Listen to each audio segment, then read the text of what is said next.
Hendon Hooker can't take a sack. Double clutches, throws. It is caught. Get the timeout. Yes. Down, there's 2 seconds left from 40. On the way, a knuckleball. He got it.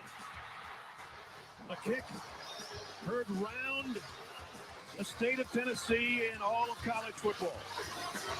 52-49. Tennessee is still undefeated. Homecoming with Corey Parson and Tom Casale on Bettor Sports Network. Yo. All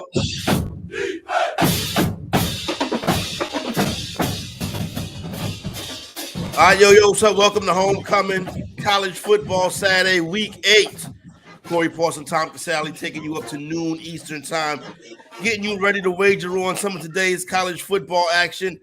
Tom, happy Saturday. We really had what we thought we would have last Saturday. I guess you can call it kind of a separation Saturday, a statement Saturday. Things are all messed up now, Tom. Yeah, last Saturday is the reason why I'm alive. I just that day is why I exist. I mean, what a great day of football. You know, it was such a good day. Like I had Utah -3, and they obviously didn't cover against USC, but the game was so great. It's one of the few times where you lose money, and it's like, wow, this is a great game as you're watching it. I thought about you last weekend when I got back home, and I actually got a chance to catch the end of that game, and I knew that you said you had a big wager on it, right? And I was like, man, I hope Tom bet the money line. I did not. Analytics got me. Analytics kicked my ass. I mean, listen, that was a great decision. They had trouble. Here's the thing with that game, Corey. I was a little surprised that Utah came out so flat. They started, so I kind of capped it wrong anyway. So if I won, it would have been one of those where I really wasn't on the right side. I would have just gotten lucky. But, today, Corey, this isn't what I would call a huge Saturday, but it's an important Saturday. You got games like Oregon, UCLA, Clemson, Syracuse, Air Force, Boise State, games that are going to decide conference championships. So while the games may not be as big, there's still a lot of important good games on the slate. Yeah, definitely have some important games on the slate, some good games on the slate. And let's start in the state of South Carolina. A couple of unbeatens in Syracuse and Clemson. Clemson laying 14 at home, totals 49.5. I think it's feel like every week we keep waiting for the shoe to drop with Clemson. And every week I feel like they're getting a little bit better. They're starting to peak at the right time. The schedule is not much tougher coming up down the stretch. But they welcome in Syracuse today, and they're a double-digit favorite at home. But Syracuse has been feisty this year. Yeah, I was on Clemson last week, Corey, against Florida State. I didn't get all the Florida State love. And we've been talking about this for a couple of weeks on here. Once Clemson got by that Wake Forest, NC State, duo, I think they're going to be okay. They're going to be tough to beat. Now, Syracuse is my team. You know that. I had over 4.5 wins. I'm a Syracuse fan. I love Dino Babers. He took a picture with my son. I root for Syracuse, okay? I think they will give them a fight for a while. I think Syracuse is a good football team. Their defense is good. They can stay in it. I don't think they're going to be able to hang 4 quarters with Clemson. This is one I would actually look at if Syracuse took a lead early, maybe on the live line on Clemson. I lean Syracuse plus the points. This was a no play for me. I think they do give them a run, though. Yeah, no, it's unbeaten showdown. Both these teams in a good spot right here. Basically, throughout the course of the week, we've seen money come in on Clemson, raise that number up a little bit, 13.5 to 14. Really sitting 14 in most shops right now as we get ready to kick that one off. Yeah, looking at 14. You got some 14.5s out there as well, too, Tom. That's a big spread. That is, and that is. But for Clemson at home, that's a big spread right there. With that hook laying out there, I would not want to fool with that. I agree with you, Tom. It's a no bet for me, but I think Clemson will get this one. If anything, I would agree with you. This is a live betting spot right here.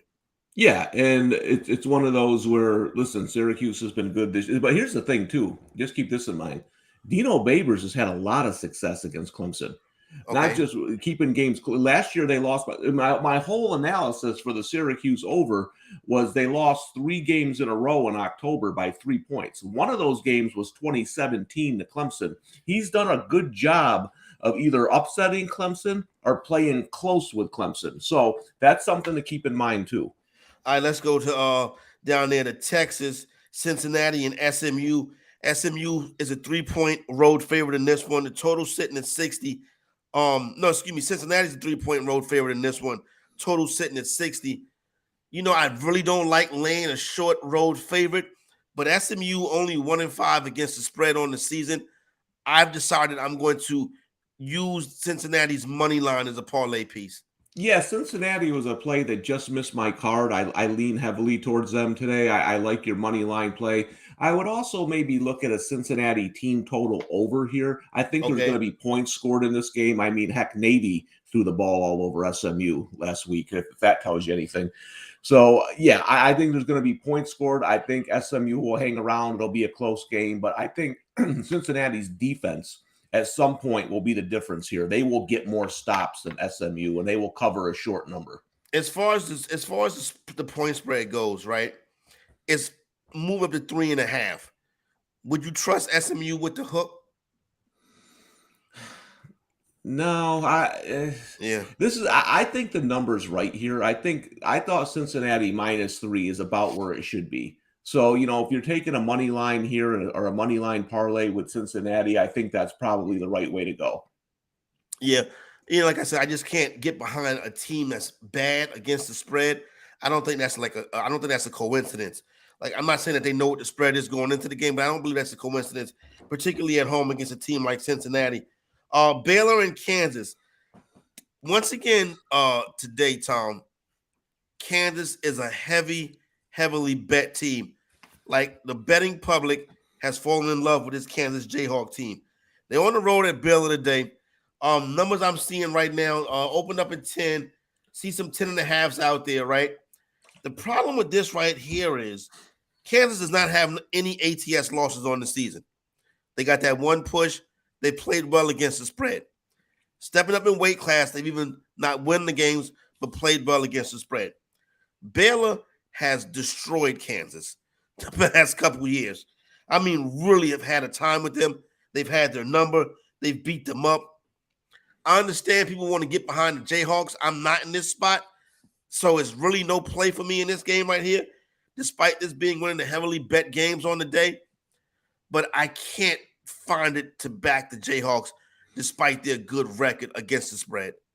Yeah, I don't like this game either. I would lean taking the points, but only because I don't think Baylor's done enough to be a double-digit favorite over a conference opponent right now. They've struggled offensively. As you said, they seem to match up well with Kansas. They've pounded them recently. I would lean. I think the spread's a little high. I would lean Kansas, but for me, there's just too many other games I'd rather bet on the board. When you look at it, right, the way Baylor has pounded Kansas, right? I mean, like, really, like 47-14, like, leave no doubt, like throwing the towel. You know what I'm saying? Speaking of which, I saw a promo for Creed 3. Yeah. Which would that be like Rocky 9? Like, what? I saw that too. I couldn't believe they're making another one, but those are never going to end probably until Sly passes. Yeah, I know, right? So, but with that being said, I look at it's interesting that Baylor has been so dominant versus Kansas. But Tom, when you handicap it, Kansas this year, do you have to look at them as a different team altogether, right? And basically not that same program. I think so. And the reason why I think Baylor's had their way with them is because Baylor's been strong up front, and that's where Kansas has been weak. And I think they're better this year. Baylor, I think, last year dominated them in the trenches with that defensive line. They ran the ball on them. And again, it's taken Kansas. They've been so bad in recent years. I think it's hard to go back. And, I'll give you a perfect example. Many years ago when Keyshawn played at USC, Northwestern was good that year. That was the first year under Pat, Fitzgerald when he played linebacker for him. That was the first year they were really good. And I remember that year betting. People were always, every week, everyone wanted to bet against Northwestern because they're like, well, they're 1-14 against this team, against the spread. They're 1-18 against this. I said, well, they haven't been good in 30 years. You know what I mean? So I feel like that's what Kansas is right now, is that it's hard to go back and look at spread records because the team been so bad for so long that this is kind of a new Kansas team. Yeah, so it's tough to look at it from that aspect. Our boy Jalen hops in the chat. He says he wants Baylor to go up by 7 or more early. He would consider betting Kansas live at 16.5 or higher, which, I mean, that's an interesting take right there. Kansas has done a good job. We saw it last week of getting in the back door. They fight. They're not a team that gives up. So that makes sense to me if you get them at 16.5. Let's head out to New Jersey, Indiana, Hoosiers, Rutgers, Scarlet Knights. Rutgers laying 3 at home the last. Corey lost me the second you said let's go out to New Jersey. I was wondering where you were going here. Not Seton Hall. Not NJIT either. We're going to Rutgers, Tom, because it was off the board at some places. That's interesting. Came off the board. Right now, this game is off the board at some shops. Still see it posted live at PointsBet, but DraftKings, FanDuel, BetMGM. Oh, you know what? Because of the Jersey thing. That's what it is. Yeah. I'm like, why is this game off the board? Yeah, it's always like me when I'm trying to find an Army or a Syracuse line. I'm like, where the hell is this line? It's such a stupid rule. I just keep forgetting that it exists. And that's probably exactly what it is right here. Rutgers laying 3 at home in this one right here. Total 48. The Hoosiers 3-1 ATS in conference this season. I don't think I can back the Hoosiers here. I wouldn't get behind Rutgers. I think it's better games on the slate. But I do think this is an interesting matchup right here. Curious your analysis of these two teams. Yeah, I mean, these are two of the weaker teams in the Big Ten. I think Indiana has really struggled on the road in recent years. I lean Rutgers. I wouldn't lay 3 points with Rutgers if you gave me a bag of money and said, here, bet this on Rutgers. I'd give it back to you. But I lean Rutgers at home. I think they're going to be able to run the football today, and that's kind of when they're at their best, and they have trouble, obviously, against the better Big Ten teams of installing that kind of offense because they either fall behind or they can't run the football on better defenses. I think they do that today and get the win at home. What's the temperature like up there today? It's pretty hot for this time of year. It's like 70 degrees. I'm not happy about it. I like a nice 45-degree day. It's reversed. I got like a 45-degree day right here. Yeah, I want to be where you are. Yeah, I'd rather be in that temperature where you're at. The way I woke up this morning trying to figure out what was going on. How do I turn the heat on? You know what I'm saying? At the first time I had to do that this winter, I was not expecting it to come before the month of November. So there you go, right there. That's the weather update, the front door weather update. Yeah, we got a reverse weather trend going. It's hot in the northeast and cold in the south. How about that? You know what I'm saying? Take your blanket if you're going out to Clemson today. You could need it to snuggle up. All right, Houston and Navy. Navy 4-2 ATS on the season. Total 50.5. My two favorite things in college football: Dana Holgerson and service academies. So you can imagine this game will not see my TV today, Tom. You know what I'm saying? But Houston laying 3 on the road. I love the service academies. I actually have a triple option money line. I have a triple option money line parlay today with Navy, Air Force, and Army. So you like Navy outright, huh? Yeah, I think Navy's been playing better. I mentioned that a couple weeks ago when I took them against Tulsa, that they're starting to play a little bit better, especially on offense. That's where they really struggled last season. I wish the line was a little bit higher here. I don't think you're getting a ton of value. Came back against Memphis on the TV game and then had a week off. That was more of Memphis. Memphis has bigger problems than Houston right now. People aren't talking about it. This coach is terrible. But I think if Navy can get that, Navy's throwing the ball better right now too. So that makes the option much harder to defend when you can get the ball down the field. I think Navy does enough at home. Their last game at home, they hung 50 points on Tulsa. I think they upset Houston today. Interesting call right there. over at FanDuel, actually, you can get the hook. You got Navy 3.5 at FanDuel if you want to go that way, or if you want to, or if you want to, or not fade, if you want to tail that triple option parlay like I'm going to. I won't watch it, but Tom, you don't have to bet it to watch it. You don't have to watch it to bet it. You know what I'm saying, Tom? Say, Corey, see, you're like too many people in this country. You don't like the service academies because you don't but you don't like watching them play each other, which I agree with. That's boring. Every game they play against each other is 13-10, 10-7 because they know how to defend the option. I'm telling you, when you watch this option against teams that don't know how to, then it's a thing of beauty. Then it's nice offense. But I think you're getting stuck on this Army-Navy game. Nobody likes to watch that. That's the most boring football game on earth. It's like, can you imagine practicing that? Like, that's what they do all week. It's just practice that same formation, that same play over and over and over and over. And I'm like, hey, listen, baby, we run that in the Casale youth team, 219-6. We beaten teams. That's how. That's a beautiful offense, Corey.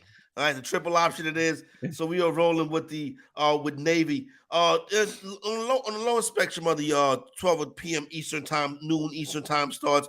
Got an ACC matchup, Duke and Miami. Miami is just pitiful. The Canes 1-5 ATS on the season. Duke comes into that building today. Miami laying 10 at home. The total is 59. Yeah, I have Duke today, but I got a bad number. I got them at 9. I'm surprised it went the other way. It's still some 9. It's still a 9.5 out there at FanDuel right now. So here's the thing: Duke lost a tough game to their in-state rival last week. UNC scored in the final seconds to beat them. Maybe that carries over. But here's my argument: Miami shouldn't be a 10-point favorite over anybody right now. They beat a terrible Virginia. They lost 3 in a row. Then they beat a terrible Virginia Tech team 20-14. They're up 20-0. The team has 17 penalties. They play ugly. They play sloppy. And, the thing is that I know I talked to some pro bettors because I said, why is everybody always betting Miami? It's just like the thing with the Broncos or like the old Cleveland Browns. They expect variance and regression, right? They're saying, they dominated the game against Virginia Tech, but turnovers and penalties. But I would argue, is that going to change? You know what I mean? Like sometimes a team just is who they are. To me, Duke plays hard. Duke plays tough. Duke is a great underdog. I'm going to take the 9 points. If Miami blows them out, God bless them. Well, I look at it with some of the games that I've seen from the Hurricanes this year. Like I feel like I'm not there, and I don't want to come across this way, but I feel like it's something going on inside the locker room. Yeah, I feel like the team is undisciplined. I feel like they're not together. I don't look at it as a team. It's like a collection of individuals that at some point this season, a group of them decided, you know what, we don't care, bro. And right now it's falling on the head coach. And I would actually sprinkle Duke money line today. That's how much I'm against the Hurricanes right now. Yeah, and again, I'm surprised. I took the 9 because I thought that might go down to 8.5, 8 earlier in the week. I'm surprised it's gone up to 10. We'll see what happens, but I think Miami is one of those teams that people just put too much value in. And if Duke shows up, if don't have a hangover from last week, I think they'll stay in this game. Yeah, hopefully that is the case right there. I doubt if the boys from Duke went down there and got the South Beach flu, probably a much more tighter environment as a collegiate athlete as opposed to the Atlanta Hawks, who will go down there and score 52 points in the NBA game. You know what I'm saying? So there you go right there. I want to throw this 1 p.m. Eastern time start in here, Tom. I think this is an interesting one. Toledo and Buffalo. Interesting game today. Toledo comes in 7-point favorite on the road. Both teams are playing very well, to be honest with you. The number is moving away from Buffalo, despite Buffalo winning the last 2 matchups. Number I'm still seeing right now, 7. There's some 7.5s there. You got BetMGM already went to 7.5. Toledo, Cincinnati, money line parlay is what I'm looking at. But I think Buffalo could be live at home today, too. It's a risky one, but I think I'm going to throw it out there. Yeah, no, this is a pretty good game in the MAC. Buffalo's playing much better than earlier in the season. One thing about Buffalo, I took Maryland against them early on. They didn't end up not covering, but the reason I did was because Buffalo had a bunch of new pieces. Now they're more talented pieces than what they had last year. I just was wondering how long would it take for that all to come together, and it's starting to come together. We're seeing that they're playing well, especially on defense. They had a whole new secondary. I think that the 7, I would take it at home. My only concern is this. I liked Kent State against Toledo last week. They were up by 3 touchdowns. They lost by 4 touchdowns. Toledo might just be the best team in the MAC. Yeah, there's some good teams in the MAC. Yeah. Now, so that's one of those things where value sometimes it's there, but a superior conference team. That's the only thing that concerns me. But the way Buffalo playing at home, I think they keep this game close. Yeah, interesting. So that money line play on Toledo is probably safer than laying the 7. Yeah, I wouldn't lay the 7 on the road. Again, it's Toledo. Geez, what did they outscore Kent last week? 35 nothing, 42 nothing in the second half. They go on runs. You know what I'm saying? Like you'll look at it, be down 7, and be like, boy, I'm sitting pretty. Next thing you know, they're up 14. So that's the one scary thing about Toledo. But with the way Buffalo's playing and that new look defense, I think they keep it close. We go out there every summer to the fantasy football community. You go out there to the Kings Classic in Canton, Ohio, right? Yep. And there is an airport in Canton, but you can get left in Canton for 2 or 3 days because flights are always canceled in and out of that airport. So the smart thing to do is to go to Cleveland, right? It's so interesting, Tom, because on the Uber ride from Canton to the Cleveland airport, you pass like 4 MAC schools. You know what I'm saying? Right. So it's all right there. The schools are all right there together. I've been to Canton. You're right. It's every exit is another school. Interesting. So they got that stuff going out there. I think this is a good game. 1 p.m. Eastern time start. Buffalo against on the spread. Toledo on the money line. Should be a good game right there. A little bit of MAC action. All right, so that's what we got. We'll come back. We'll update these numbers. Look at these noon starts again coming up in hour number 2 of the program. But we do got some big marquee matchups on deck today. Got a big one down in LSU with Ole Miss coming to town. But maybe the biggest game on the day is in the Pac-12. Another big Pac-12 matchup. And Bo Nix, are you going to do it again for me this week, Bo Nix? We will see. Listen, we're just getting started on homecoming. We come back on the other side. We hop in today's marquee matchup right here on the Bettor Sports Network. Front Yard Fantasy, weekday mornings at 7 Eastern on Bettor Sports Network. There was a tweet about the refs that had me kind of cracking up the other day because somebody was like, we have the technology to track the ball down to a centimeter and figure out, what speed these guys are running on the field. Yet somehow we still mark the ball by That's my favorite. A 60-year-old dude eyeballing it, and then we run over with literal chains and measure it. It's like, you think we can probably get that figured out. The least precise way to measure something, and then immediately following that up with a super precise way of measuring something. Yeah, it's like we have Like if you're a millimeter short of that chain that they bring out there, that they ran out it as best they could in a straight line. But if you first they just go here, and then they grab the chains and they run in the straightest line possible. But then if you are 1 millimeter short with that football, doesn't count. Sorry. Couldn't have been human error. You're just short. That's exactly. And, they bring up the index card or whatever. Meanwhile, they have satellites in space tracking how fast Brandon Ayuk ran on an end around. But we can't, and I can see that number live while he's doing it. I can see every player's speed on the screen live. And I love that. It's and not to mention that dude's trying to make the spot and the player always tosses the ball right into his face. Right? He's coming over to spot it, and it's every other time the player just here you go. Here's another thing to juggle. On call with Dr. Roto. If the Giants don't win another game this year, A, I'll be shocked.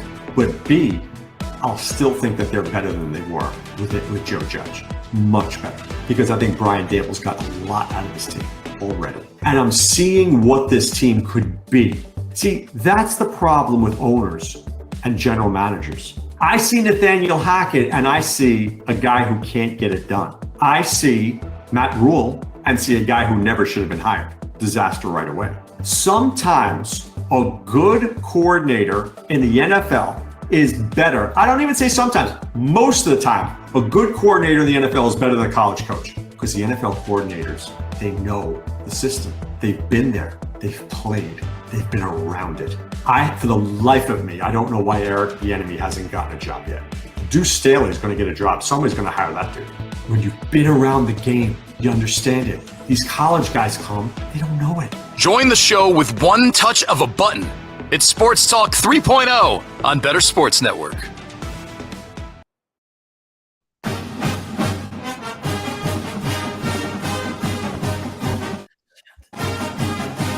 Homecoming. All right, shout out to everybody in Eugene, Oregon out there. Game day is out there today. It's the major matchup, marquee matchup, Pac-12 action, college football today. Got a big one going down between UCLA and Oregon. And Tom, there's a lot of ways to set this up and break this down. Let me start by saying this is the most bet game on the college football slate today. You don't have the most bet team, but this is the most bet game on the day today. You do have the most money on one team today in this game right here, and that is the UCLA Bruins. No team at BetMGM is taking more money on the handle today than UCLA. You remember a couple of weeks ago, the sharp, respected money guy that I told you tweeted South Carolina money line? Yep. This morning he tweeted UCLA money line. But with that being said, Pac-12 teams at home this year, home favorites in the Pac-12, 8-3 ATS, 11-0 on the money line. I kind of want to get behind Bo Nix, but I think I've played with fire twice this year with Bo Nix, and like I made it through successfully.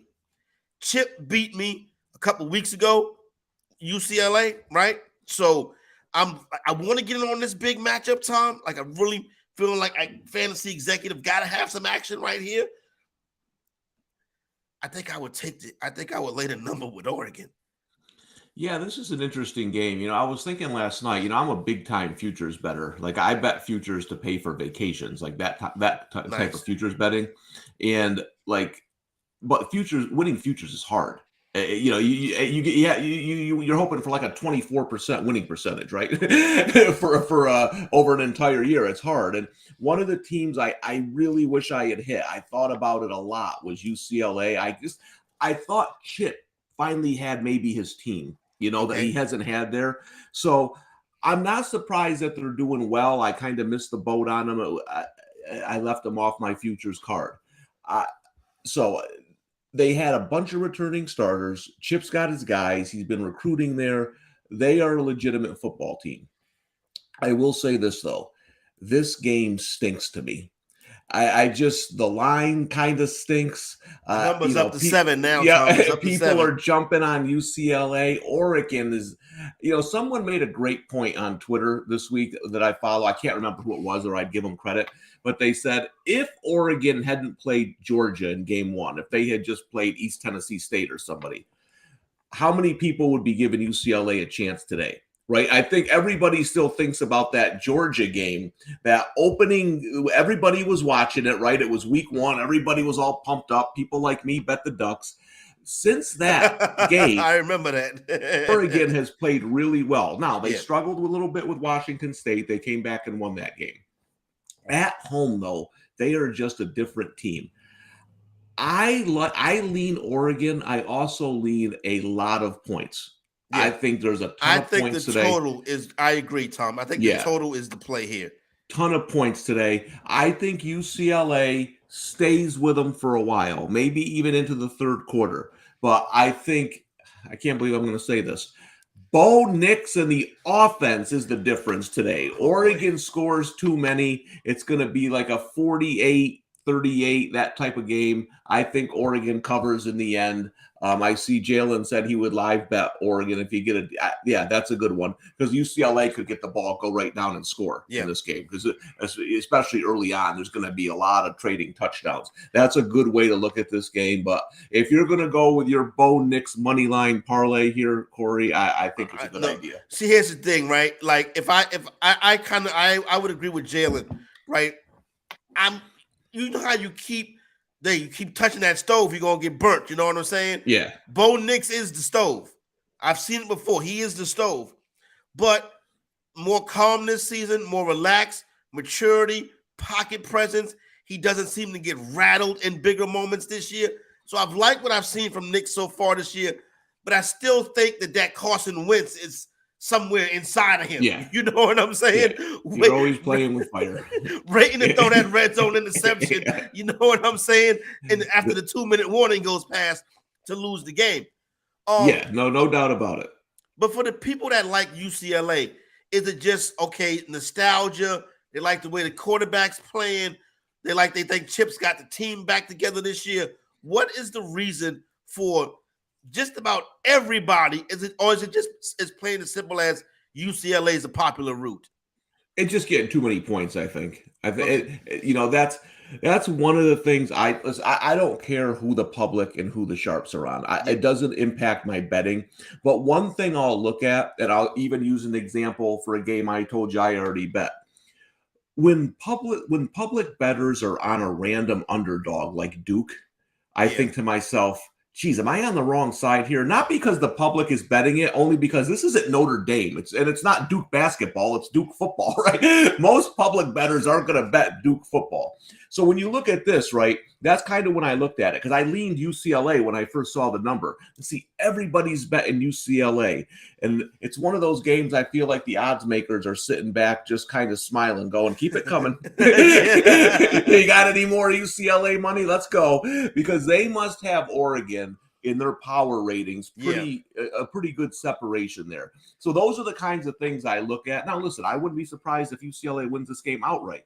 But as Jalen pointed out, I also wouldn't be surprised if this is one of those games where UCLA gets up 14-0 and Oregon covers. It's going to be that kind of game, I think. So I think it does present some interesting live betting opportunities. Total sitting anywhere right now, looking at these live numbers, you can get it from 69.5. It's up to 71 in some spots. So you kind of can have your way with the total on this one right here. But definitely a marquee matchup today, 3:30 p.m. Eastern time start. UCLA and Oregon get it kicked off in a big matchup in the Pac-12. Could have implications as we go down the road.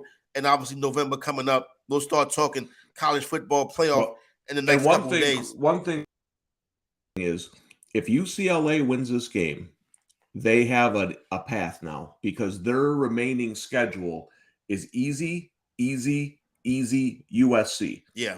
So now if they win in Oregon, now you start putting UCLA into that college football playoff mix. All right, there you go right there. So a big game right here for the Bruins and the Ducks. And like I said, game day is out there in Eugene. Shout out to everybody out there getting ready for that big game today. Let's go down to the swamp in Baton Rouge. Ole Miss comes into Baton Rouge today. Big time SEC showdown going on this afternoon, 3:30 p.m. Eastern time on CBS. That's when you know you got a good SEC tilt going down. Ole Miss and LSU. LSU 4-1 on the money line their last 4-5 games versus Ole Miss.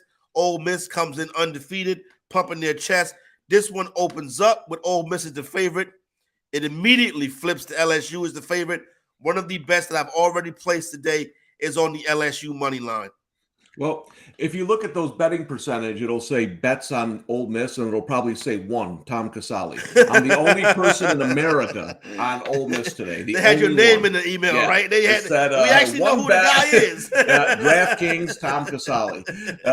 Everyone on earth is on LSU today. Here's why I'm on Ole Miss. First of all, I feel like LSU is a team I have a good read on. Yeah. I'm 3-0 betting with or against them this year. I had them last week. Remember, I had Tennessee a couple weeks ago, had LSU. A couple of things here. One, I think Florida is really bad.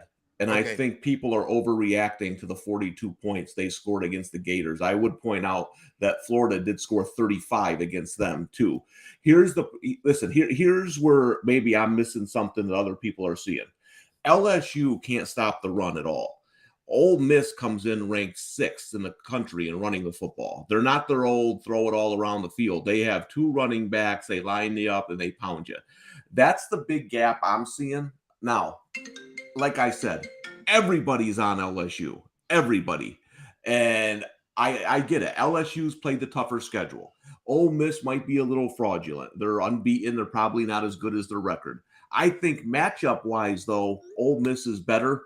We'll see. If I think the books are rooting for me. They're rooting. I think the books are like, geez, if Ole Miss wins this game, we only lose $300. If LSU wins it, we lose about $3.5 million. Yeah, that's an interesting one right there. But we did see that. So, but listen, Tom, the odds makers really agree with you because they opened the game up when Mississippi is the favorite. Yeah, and again, this is one I got a bad number on the opening line. I took the Ole Miss money hate when line. that happens? Yeah, but I didn't see it much. I kind of had after I bet it, I was like, geez, maybe I should have waited. The Sharps might hit LSU here, but it really moved. And like I'm looking, I got Twitter up now. It's going. I mean, there isn't 2 tweets that go by in a row where somebody doesn't have LSU on here. Everybody's on them today. My friends are on them. I just texted them. I'm the only person in America on Ole Miss. So we'll see. Maybe I'm wrong, but we'll see what happens. I think, if I'm not mistaken, now here's the deal, right? You get the BetMGM email, right? And the BetMGM sites. I always tell people be very careful with these because I had a dude in Vegas tell me people ain't never really going to give you their real numbers. No. You know what I'm saying? They're never really going to give you their real numbers. But for most bet games, this is up there, right? Right behind the Oregon game. So most bet teams, as far as tickets go, this is not money, this is tickets. As far as tickets go, the most bet teams today are Oklahoma State, Ole Miss, and Kansas State, right? Those are the bets as far as tickets go today. As far as handle go, Ohio State, who we never talk about because they're always a 40-point favorite, you know what I'm saying? But I do want to discuss them today. Ohio State minus 29.5, Ole Miss plus 1.5, and UCLA. So BetMGM does have some Ole Miss money coming in today, and the total and the UCLA Oregon, the over in that game is also very heavily bet today, according to BetMGM. But I agree with you, Tom. You got to trust your own cap on these games, and I'm telling you, these numbers right here are manipulated. Yeah, I agree. Yeah, you ever been in the in the checkout at like a pharmacy and sometimes grocery store you'll see the National Enquirer, right? The thing about the National Enquirer is no matter what the headline is, there's a shred of truth somewhere. It's a true, right? There's they've taken a 10% of the where there's smoke, there's fire. Yeah, they've taken 10% of the truth and they turned it into what they wanted it to be. That's what I think these things are. I think there's a little bit of truth to them, but like maybe these were the numbers on Tuesday. And yeah, but this morning is probably LSU heavy, right? I think but just based on what I'm seeing. I mean, I talk to a lot of people. I follow a lot of people. I've not seen one person on Ole Miss. All right, so you're the guy on Ole Miss. I'm on the other side on this one. I'm going with the LSU Tigers. Last time we did this, you got the best of me with the Tennessee Titans. That's tomorrow with the Tennessee Volunteers. So we got those two out the way. Let's go to the other heavily bet game, Texas and Oklahoma State. Got the Longhorns and the Cowboys down there in Oklahoma State. 60 is the total. The under is a very popular bet in this game. Home teams 6-8-2 in conference in the Big 12. I'm not betting this game today, Tom. I would lean Texas if I was. But that's very scary too, though. This game I just had to cross right out because of all the injury issues that are going on with Oklahoma State. There's talk about Spencer Sanders, their quarterback, not playing today. I haven't seen any final word on that. But the line movement up to 6.5 kind of tells me he might not play. They have other injuries there. Originally, I thought Oklahoma State had some value, but when there's this many injury questions, I just have to throw it off the card unless I get some kind of information from somebody, which I haven't gotten. So I would be careful here because everything's saying that Texas is going to cover this game. But if you think I'm laying 6.5 on the road with Texas, you're crazy. No, not going to happen. 5.5. You do have a 5. There is one 5.5 out there. DraftKings does have a 5.5, but for the most part, we got 6 painting across the board on this one. Bama's looking to bounce back today, Tom. Mississippi State comes in. Bama's laying 21. Bama's laying 20 every week. They never cover. The total is 61. No bet on this one for me, Tom. I don't know what to think about Bama right now. What you saw last week from Bama was things you don't normally see. Is like not poor play, but poor execution down the stretch last week. This could be a real big bounce back spot, and they could level State today. Or I can see State playing with them to the bitter end as well. Yeah, I mean, listen, the thing about Alabama, and it's been this way for a decade, the way you got to beat them is to get to their secondary. Their front seven is always so good. Their weakness is always the secondary. Now, not every team has the personnel up front to protect long enough, right? To get that ball and doesn't have the receivers. Tennessee had that mix. They gave Hendon Hooker time. He got the ball down the field, and he attacked Alabama. I mean, you remember when Manziel played him and stuff. That's what they did. They were able to get the ball down the field to Mike Evans and those guys. That's what Quincy Ewers was doing when they played Texas. Exactly. The one-on-one, they hit those guys down the field. I don't think Mississippi State has that formula. Might look for here is the favorite bet of most people is the Alabama first half. I think Alabama will come out strong and motivated. Nick does a great job coming off losses, getting them refocused. And I'm just not sure Mississippi State has the offense to hurt them. So I would lean Alabama here. That Alabama first half could be a good look right there. I forgot about that. Thanks for memory, John, my memory on that one right there. K-State and TCU. Today, TCU at home laying 3.5. Want to make sure that number's still sitting at 3.5 right now.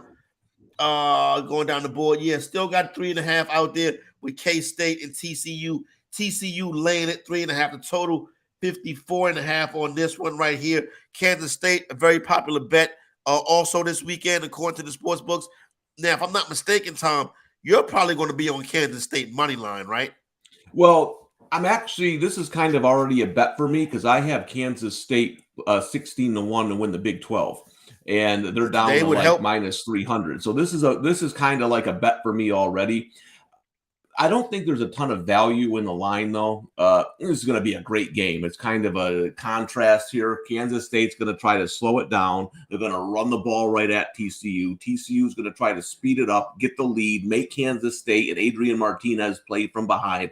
So it's going to be whoever really wins that early battle. So that's something if you're looking live. If Kansas State is slowing this down and making it ugly, I think that definitely favors them. If TCU gets out to a lead, I think it's going to be hard for Kansas State to come back. I think the winner of this game wins the Big 12. That's my opinion. I thought that before the season, that if these two teams could get here in this position, that this game would decide it. They're here. I think, unfortunately, I lean TCU a little bit in this game. Not so much with the points, just to win another one. If you're looking for a money line parlay, maybe I hope Kansas State upsets them. But here's another one too. Listen, if TCU wins this game, remember they've played most of the tough teams already in the Big 12, unbeaten. Another team to throw in the mix here for college football. Interesting stuff. So we're definitely going to get into that in a little bit. See how that goes. Are you going to bet it, or do you think your future wager is like, I'm going to let that ride, I'm just going to watch this game right here? Yeah, now Kansas State's in a little bit different boat because they still have a couple of tough road games coming up. Their schedule TCU, but I do think I'd be in a great position if they won this game. So, being that I already got, a couple thousand on the line if they win the Big 12, that's kind of like a bet for me in this game. So, and if this line was 5, I would probably, and I think it was closer to that early. I got bet down by the pros like Kansas State today, and I didn't get it at 5. Yep. Yeah, so that's the number I thought Kansas State should be at. I didn't get the early line. Now that it's down closer to 3.5, it's a pass for me. All right, let's head out to Happy Valley. This is one of my favorite scenes in college football. Happy Valley, the whiteout, electric, definitely the pomp and circumstance of this environment is going to be crazy tonight. Intimidating atmosphere as well. But Penn State 2-3 at home in conference over the last 2 seasons. The team that's coming in here, I like them. It's the Golden Gophers. They're 7-4 ATS in conference, 4-2 ATS, and on the money line on the road in conference. I think Minnesota's live tonight, despite this being a very tough environment. Yeah, listen, we're against each other. I took Penn State -4 because I got word a couple days ago from one of my guys that Tanner Morgan, their starting quarterback, is out tonight. They said on ESPN before we got on he's questionable to doubtful. Listen, that's a concussion. He's not playing. Yeah. If you're questionable to doubtful with a concussion, then you're not playing. Now, if he was playing, he's been there 9 years. I'm sure but then I probably would have laid off the game. I bet this purely on injury. Yeah. The line go back up to Penn State. And here's why. You're starting a redshirt freshman now in a whiteout situation. That's now tough. They like this kid. They think he's going to be maybe the best quarterback to ever play at Minnesota in the next coming year. So maybe he comes out and lights it up. I don't know. But he struggled last week coming in against a good Illinois defense. Now he goes into the whiteout. And I will say this. I was on Penn State last week. They got blasted by Michigan. I think people are going a little bit far the other way with Penn State. I will say this as a dad who has 2 kids play offensive line. I watch that position a lot more now. Michigan blocks the last years as well as any college football team I've ever seen. Their point of attack blocking is amazing, and they blew those Penn State guys, those running backs, so wide to run through last week. I was super impressed with Michigan running the football against a good Penn State defense. So I do think Penn State are going too far the other way. I hear you though, Corey. I do like to play coaching trends. I don't like to play like this team is 8-2 when it rains and trends, yeah. But the coaching trends, like you mentioned with Minnesota, PJ Fleck, a great underdog coach, and so I can't argue with that point. It's just this is purely an injury play for me. No doubt, I can understand that. Definitely going to be a big game, but I'm interested to watch this one. We'll be in front of the TV for that. Before we take a break, I want to talk about Memphis and Tulane, because I know you've mentioned Memphis a couple of times, and I'm not mistaken, I think you've had a circled this game this weekend with Memphis and Tulane. Tulane laying 7 at home. The last that I've seen it, the total is 55.5 on this one. Yeah, I lost my stat here. Okay. So the head coach for Memphis, 7.5 right here. Yeah. So on the road, he's 3-9 straight up and 1-11 against the spread. There you go. On the road. Okay, so now the odds makers have caught up with that. Last week, they were getting 5. So here's the thing about Memphis. They 2 excruciating games back to back. They blew the lead to Houston. Yep. They blew the lead to East Carolina, lost both of those games. East Carolina was in overtime. Just tough games. Something tells me they get blown out today. Again, I go with coaching trends, not just random trends. A coach who struggles on the road, now his team's coming off 2 really, really late last second losses. I think, and Tulane is good. So I think Tulane rolls them today. It's interesting because, like, those difficult losses, you would tend to think, okay, we're that close, let's fight back. But it takes a lot of resiliency to do that. Normally what happens is you give up. You know what I'm saying? Well, you give up. You're like, I can't figure it out. You know what? Whatever. And then as soon as adversity strikes today, I can see Memphis saying, you know what? We'll get them next week. Well, and I think you hit right on it that things have to go well early. That's kind of what you're looking at. Like if they start, we mentioned this, Corey, on our Sunday show. One of the weirdest trends I've ever seen is the Colts can't beat Jacksonville in Jacksonville, right? And what happens is you go down. Now, when you go there, maybe you're not, but then you're down 7-0. Then it starts to creep in, right? Yep, and we never win down here. Yep. So I think you hit it on the head. For things to go well for Memphis today, they got to get off to a fast start. If they're down 10-0 in the first quarter, telling you right now, bet Tulane, they're going to win by 40. I still got plenty of big conference matchups to break down in hour number 2 of the program. Also, I want to talk about some college football playoff odds as we get ready to get into the college football playoff rankings next month and stuff like that as we go into the month of November. When we come back on the other side, I want to touch on quickly some of the games have already been played this week. We've had some interesting matchups. I want to touch on those, break those down. Listen, we're off and running, getting it started. Big weekend of college football, an important weekend of college football. Put your best bets in the chat. We'll go through them. We'll review them. Listen, it's homecoming. It's Saturday. We're having a good time. We're just getting kicked off and started. When we come back on the side, we look at some of the action that's already taking place right here on the Bettor Sports Network.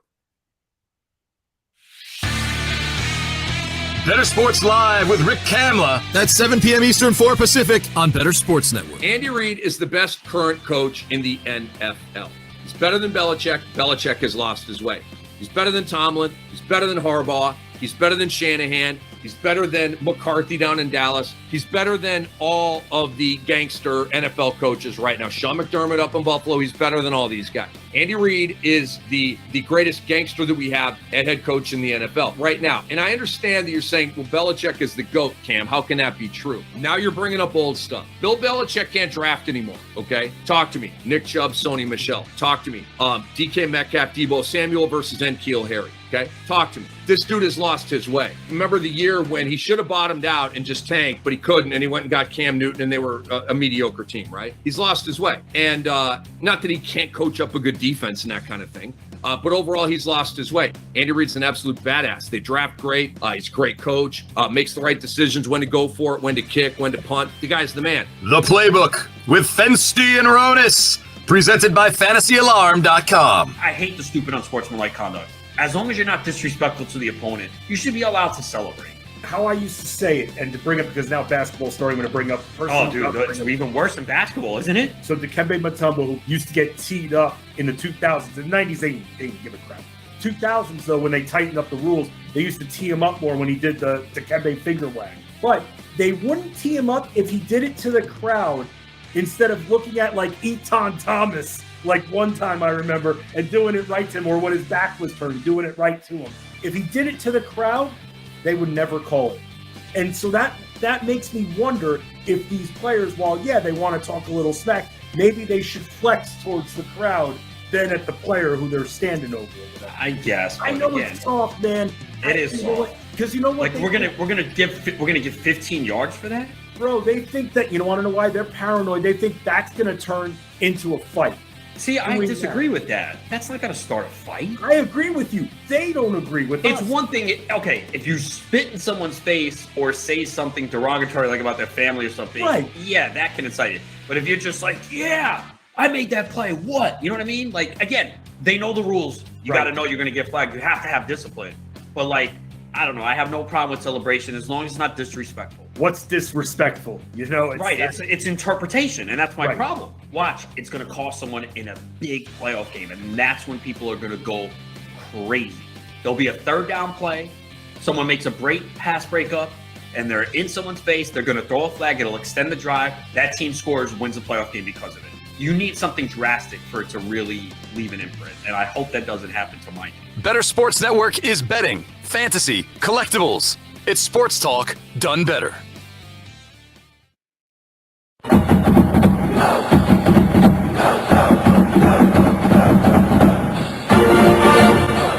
Homecoming.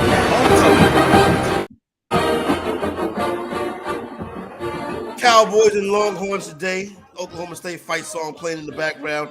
Big game coming up. We'll break that down again for you in the next hour. See if any line movement took place in that game right there. Longhorns come in as a 6-point favorite. My man Mike Gundy's still hanging tough down there in Oklahoma State, huh? How about that? Yeah, and if Spencer Sanders doesn't play, I believe it's his son who's coming in at quarterback. Oh, really? Yeah, okay. Another Gundy. That's the word. So we'll see. We'll see how we'll see what happens. All right, Tom, right quick. Let's look at some of the action already take place this week. Run through them right quick. Georgia State, Appalachian State lays the number easily, 42-17 over Georgia State. Yeah, Georgia State, disappointing year. A team I liked coming into the season. They lost a couple close games early. Now it looks like things are going the other way. But, that line, they're still a little bit getting too much respect in the market because that's kind of what the power rankings were. That's probably going to end now. They haven't looked good in a while for Georgia State. Yeah, got beat up pretty good out there in Boone, North Carolina. Virginia and Georgia Tech played earlier this week. Georgia Tech loses at home as a 3.5-point favorite, dropping it 16-9 to UVA. Yeah, I had a small on board play on Virginia only because Georgia Tech was favored in this game. Two bad football teams. I mean, the play at the end where the Georgia Tech quarterback, instead of throwing a Hail Mary, he just ran out of bounds and kind of admitted, yeah, I just gave up. I mean, I don't know, man. Get Coach Prime down there. They need some help. Coach Prime actually was on 60 Minutes last week and said he's listening in the office. So I think Georgia Tech is going to be making on. This was an interesting game coming into the week with Troy and South Alabama. This actually was a pretty big game right here. I was on South Alabama. Didn't work out that way. South Alabama loses at home as a 3-point favorite. Troy gets the 10-6 victory. Yeah, this was a big game. I know some people who had South Alabama futures to win that conference that are now kind of, they're done. But South Alabama is a tough team to figure. They got a lot of talent on that team. We saw it against UCLA, especially up front, man. They got some players to wonder what the coaching situation is over there because they were kind of set up to have a really good season, and scoring 6 points at home in a big game. I don't know, but I was with you. I liked Alabama, Southern Alabama in that game, and it just didn't happen. Yeah, it didn't happen. I was on the money line. Fell short in that one. Tulsa Golden Hurricane and Temple. Sharp money hit the window for Temple. Somebody tweeted that. I didn't get on it. They do barely just cover as they lose 27-16. Yeah, and people a couple of weeks ago, Temple gave up 70 points at UCF, but slowly but surely, Temple's at least playing a little bit better. They made a quarterback change there. They still don't have a lot of talent, but get a team that maybe if they're getting in the 28 to 30 point range moving forward might be someone to look at. They're at least playing with a heartbeat now. University of Alabama, Birmingham, Western Kentucky, my Hilltoppers. I've claimed them now. Hilltoppers win and successfully lay a point 20-17 victory over UAB Birmingham, over Alabama Birmingham. Yeah, I had the UAB money line, but you're not going to win many games when I think the quarterback threw for 33 yards and 3 turns. I mean, they're missing some people. That obviously hurts on offense. They had a 17-10 lead, blew the lead against Rice earlier this year. So it's a team that they're really struggling offensively. They other than running the football, they can't do much. So again, a team, if they're laying a lot of points, I don't know if they have the offense to cover big numbers. So Tom, this is the time of year where I have to think about replacing the seat cushion in my chair, because all I do is sit in front of the TV and watch sporting events. You know what I'm saying, Tom? And it's like it's hurting my buttock. You know what I'm saying? Just plop there all day long. You know what I mean? Because now you got the NBA back. Yeah, the NFL. You got college football, college basketball right around the corner. I'm like, my goodness, I don't leave the house really. No, and I actually have a condition. It's called coccyx something. Like I have pain in my lower tailbone. It's caused from excess sitting. Yes, I went to the doctor and he said, I just bought me a new one. I have special sitting pillows that I have to sit on to relieve the pain, but I actually have a condition after 35 years of not moving. I actually have a condition caused by too much sitting. So I'm pretty proud of that. I think I'm following in your footsteps. You know what I'm saying? If you keep getting pain down there, it's not a coincidence. It's because you're not moving enough. At some point, I'll be watching the game like this. You know what I'm saying? Like, hey, let's go. You know what I mean? So I gotta head out to Walmart. I got special pillows all over the place. I got one here. I got one in my recliner. I got one in the car. Oh man. Oh man. So good stuff right there. All right. But with that being said, though, Tom, you look college basketball coming up soon too, right? Yep. And I seen the initial rankings, and Creighton is a top 10 team. You did get them at that good number. Did you hit them again? No, I got them at the 100-1 and 80-1 on the opener. I do think there's too much love for them right now. I don't know where that bandwagon came from. I thought 50-1 was probably a good opener. They opened them too high. But yeah, I will say this: if you're looking, you can't get a good number on Creighton anymore. That's long gone. But if you're looking to bet some college basketball before the season, look at Baylor. 16-1 to win it all, plus 250 to win. Those odds just came out to win the Big 12. Baylor is back. They will be a number 1 seed in the NCAA tournament. All right, so come down to the end of our number 1. Our number 2 coming up. I want to open up the hour talking about the college football playoffs. Gets Tom's thought on what's going on now. We'll get back into the noon starts as we get closer to kickoff, starting to see the board light up. So we do got some money coming in, hitting the screen, stuff moving around. We'll double back and check back in on our marquee matchups. And we got a ton of conference play that we have yet to get to. So still plenty of action left to go right here on Homecoming. Let's head out to another break, reset for hour number 2 when we come back on the Bettor Sports Network.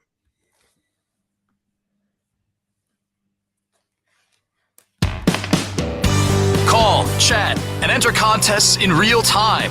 It's Sports Talk 3.0 with Bettor Sports Network. Moose and Keith. Because I never asked you this. When Noah was growing up, when did Noah first where you got a sense that this is what my son wanted to do?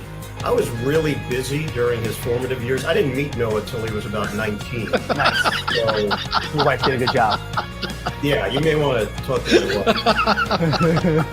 I would say about 13, he started showing a legitimate interest. He started getting curious about how I prepared, what it required. And then I saw a little bit of a shift, 14, 15, where he was concentrating on the on-cameras, the interaction between play-by-play and analyst, and started probably taking mental notes at that point of the performance aspect of, okay, you do all this prep, but you got to go out and deliver it. So, yeah, probably that 14, 15 range, I thought to myself, this could be something he really wants to do. Front Yard Fantasy, weekday mornings at 7 Eastern on Bettor Sports Network. You don't need to be like right 100% of the time. No, there was a tweet about the refs that had me kind of cracking up the other day because somebody was like, we have the technology to track the ball down to a centimeter and figure out what speed these guys are running on the field. Yet somehow we still mark the ball by That's my favorite. a 60-year-old dude eyeballing it, and then we run over with literal chains and measure it. It's like, you think we could probably get that figured out. The least precise way to measure something, and then immediately following that up with a super precise way of measuring something. Yeah, it's like we have satellite. Like if you're a millimeter short of that chain that they bring out there, that they ran out it as best they could in a straight line. But if you first they just go here, and then they grab the chains and they run in the straightest line possible. But then if you are 1 millimeter short with that football, it doesn't count. Sorry. Couldn't have been human error. You're just short. That's exactly. And they bring out the index card or whatever. Meanwhile, they have satellites in space tracking how fast Brandon Ayuk ran on an end around. But we can't. And I can see that number live while he's doing it. Like I can see every player's speed on the screen live. And I love that. It's and not to mention that dude's trying to make the spot, and the player always tosses the ball right into his face. Right, he's coming over to spot it, and it's every other time the player's just here you go. Here's another thing to juggle. Lunch Money with Kyle and Ray, presented by FantasyGuru.com. Is it me, Ray, or is the only publicity that Microsoft Surface has gotten out of their whole thing on the sideline is people throwing them to the ground in anger? Is that just a me thing? Or the only time I hear about this device, Ray, is when somebody is chucking it on the ground, just pissed off at it, which I get it. All of us are in that world. We love to do that term. Only in the NFL, Ray, can they get away with it because these are free. There's no cost. It's part of the sponsorship. Here's 5,000 Microsoft tablets to get you through the NFL season, and these players are just slamming them down. It's like they've become Dilbert on the sideline, and they're so frustrated. They're just the only publicity this company and this product has gotten is negative. Bettor Sports Network. It's sports talk done better.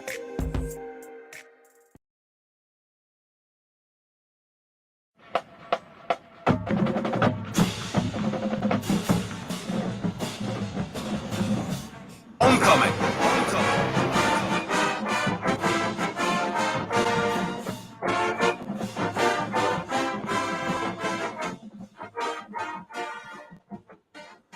All right, homecoming hour number 2. Corey Parson, Tom Casale, right here on the Better Sports Network.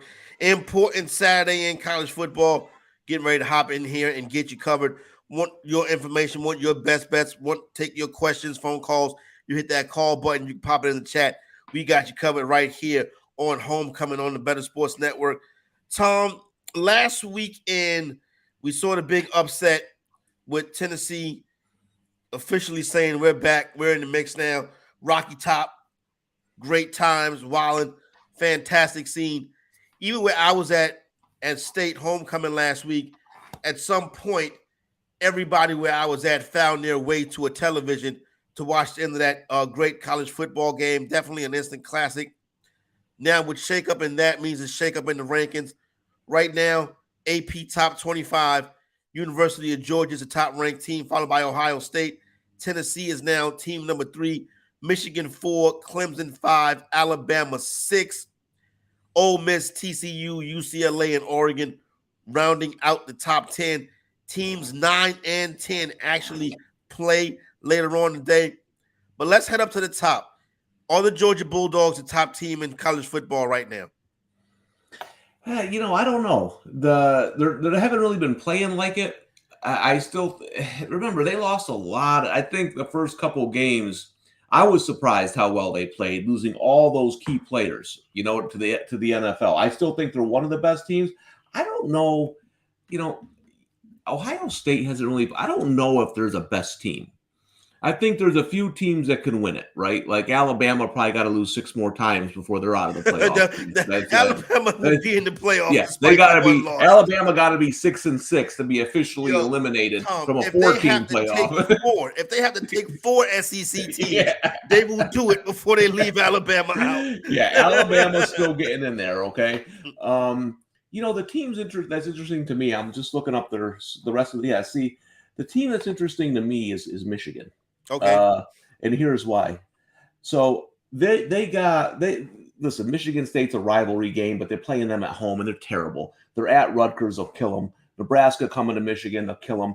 Then you get the last 2 games of the season. Those are the big ones. Illinois, who's having a good year and a good defense. That's where I think so that'll be a good game. It's at Michigan, but Michigan be a couple touchdown favorite to win that game. And then at Ohio State. Yeah. Now we're getting interesting. Now it's getting interesting if you want to take a Michigan national titles future right now. Because to me, I think they're going to get by Illinois. All right. I know they're having a good season, but they're not Michigan. I think Michigan's down to 1 game to get to the Big Ten championship. Yep. And so if you're looking for a little value in the market, that would be the team I think that has it. All right. Now, as far as Tennessee goes, Tennessee they got the big win over Alabama, but they still got work to do. They get a gift today in UT Martin. Man, do they get a gift. I was dying to bet against that. When I saw those goalposts coming down, I started typing in Tennessee football schedule, and I was like, oh, man, why couldn't that have been like a Mississippi State or a South Carolina? Yeah, but it's UT Martin. Yeah. This should be illegal. You know what I'm saying? Because they can literally sleepwalk. I mean, they probably started practicing Friday afternoon for this game. But it does start to after that, it picks up. Kentucky comes in, and then on November 5th, they go to Georgia for another massive showdown, and then they end up Tennessee, South Carolina, and Vanderbilt. So nothing for Tennessee this week, but the next 2 weeks, Kentucky comes to Rocky Top, and then they find themselves in Athens. That could be 1 versus 2 when we get there. Yeah, that's what I mean, man. We got some big games coming up. Assuming Tennessee beats a tough Kentucky team, assuming they do, you're going to get that game. Assuming Michigan and Ohio State run the table, you're going to get that game. Let's say UCLA wins today. UCLA USC is going to be, we're getting some big games coming up. Listen, Tennessee, like I said, they were able to attack Alabama's weakness. Georgia's defense, I think they're hard to attack on the defensive side of the ball. Now they don't have Alabama's offense, so they don't have Bryce Young, so that kind of evens it out, and that's going to be a good game. I haven't really dove into that. I think it's a different kind of matchup for Tennessee because as good as Alabama is, in my opinion, Georgia, maybe Michigan too, are the teams. Meaning they're going to come in, they're going to punch you in the face, and they're going to want to see if you get back up. So that'll be a different kind of challenge for Tennessee. All right. So now when it comes to Ohio State, they'll likely be laying double digits in every game except for 2 coming up on the schedule. Obviously, we already talked about the Ohio State-Michigan game coming up later on this year to end the season. We know that's there. 2 weeks from next weekend, finally, Ohio State plays a game where they won't be a 30-point favorite. They go to Penn State. Depending on what happens tonight, this could have a lot laying in the balance. Ohio State, Penn State next week. Tom, you feel pretty. So basically, you're saying Ohio State, Michigan winner wins the Big Ten, and they're in the college football playoff. Is that team going to be Ohio State?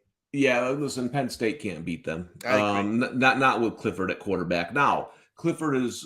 We talked about the Minnesota quarterback. Clifford is also on the better side of questionable. But keep in mind, Penn State has a younger quarterback. Listen, Sean Clifford's been there for 25 years. I don't know how much college. He's like me going to college. Like he's been in college for 12 years. But I think Penn State's future is going to get brighter when they get the better quarterback in there. He might play some tonight. We'll see.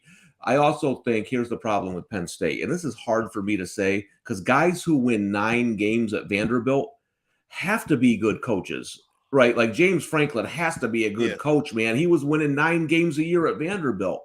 But I think as we saw last week, he struggles against some of these better teams, and I think he just gets flat out outcoached. I think Harbaugh outcoaches him. I think Ohio State outcoaches him. So I think Ohio State goes into Penn State and takes care of business. I feel really confident that by the time that I think Ohio State and Michigan State's one of the biggest games of the past decade, both undefeated for the whole shooting match right there. But if one of those teams loses, are they going to get consideration? How come only Alabama gets consideration when they lose? You know what I mean? Like if you're undefeated in late November and you lose a 3-point game to another undefeated team, shouldn't that give you more consideration? I mean, Alabama's going to be in, so it's going to be interesting this year. Corey, I think what you said makes a lot of sense.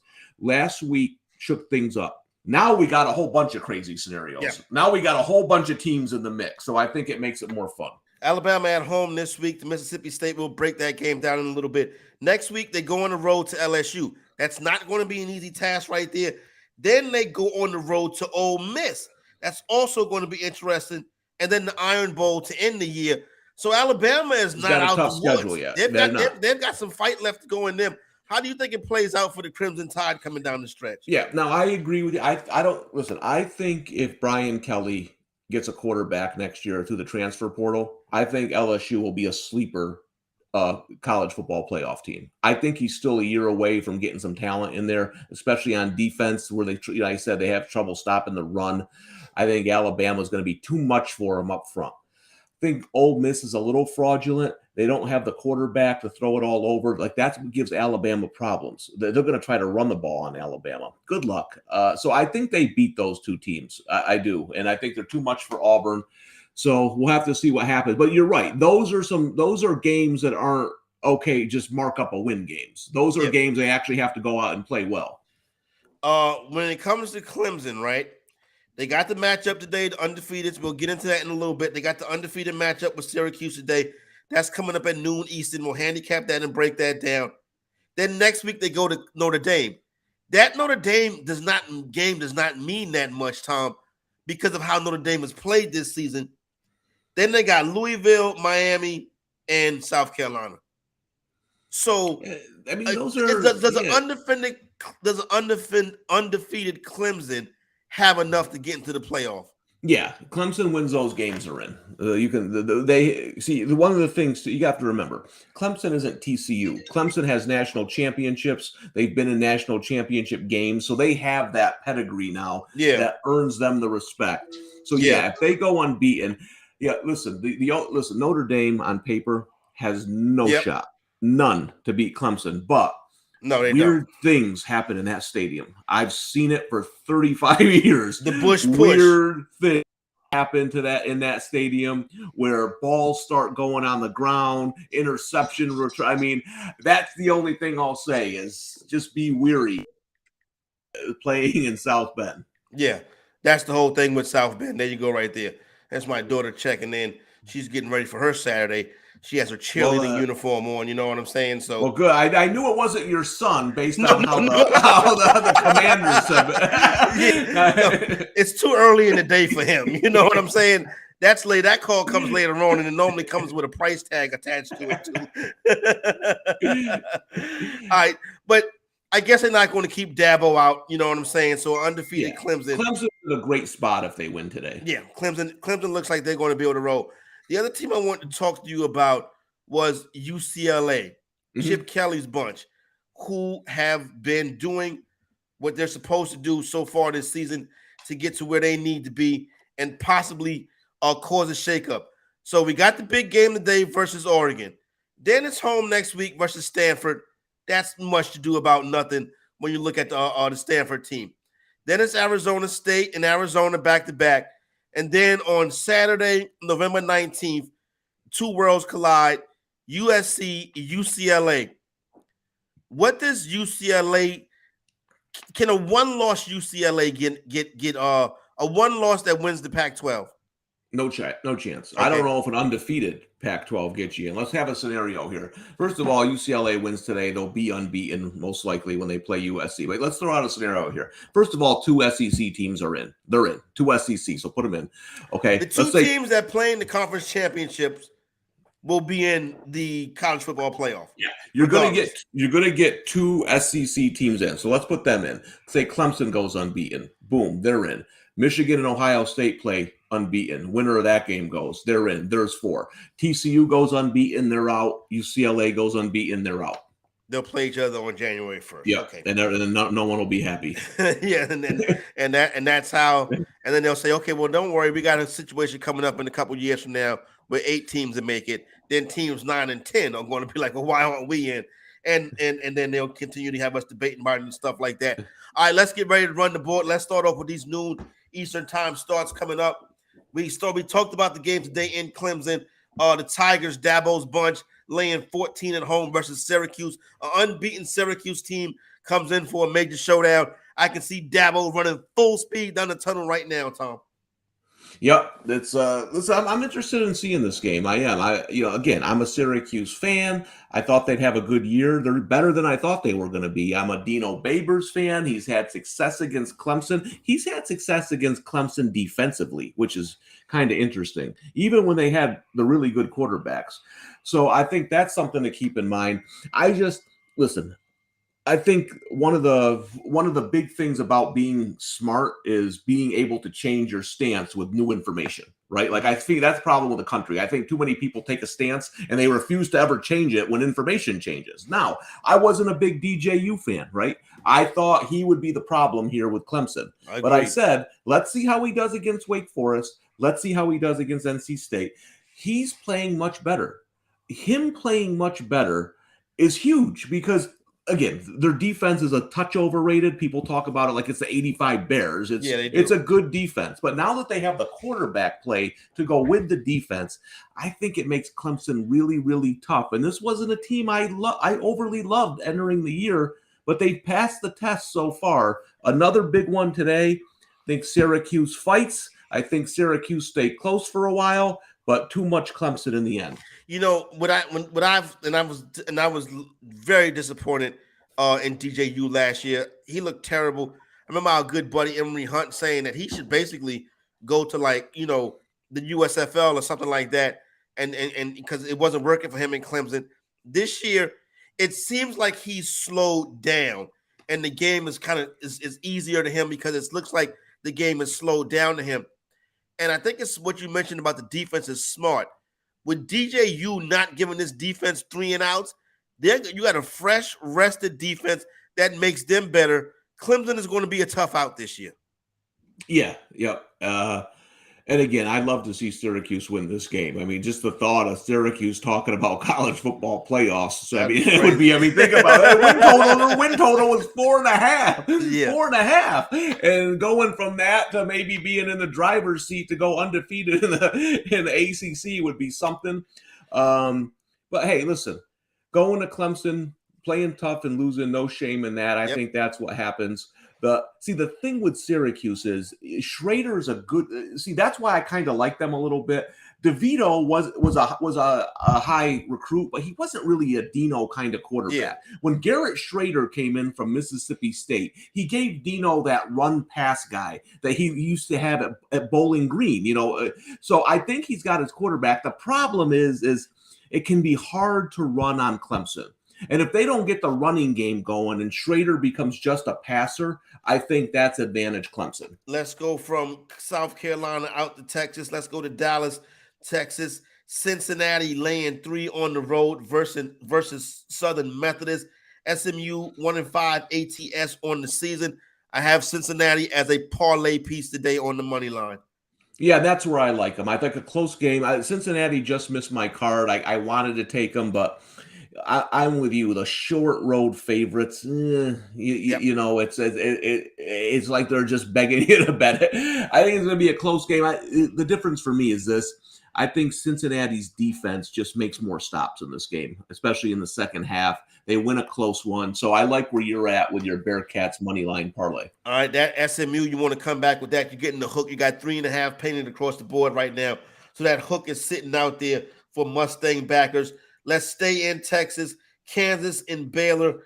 Baylor is, let me get the current number right here on this one.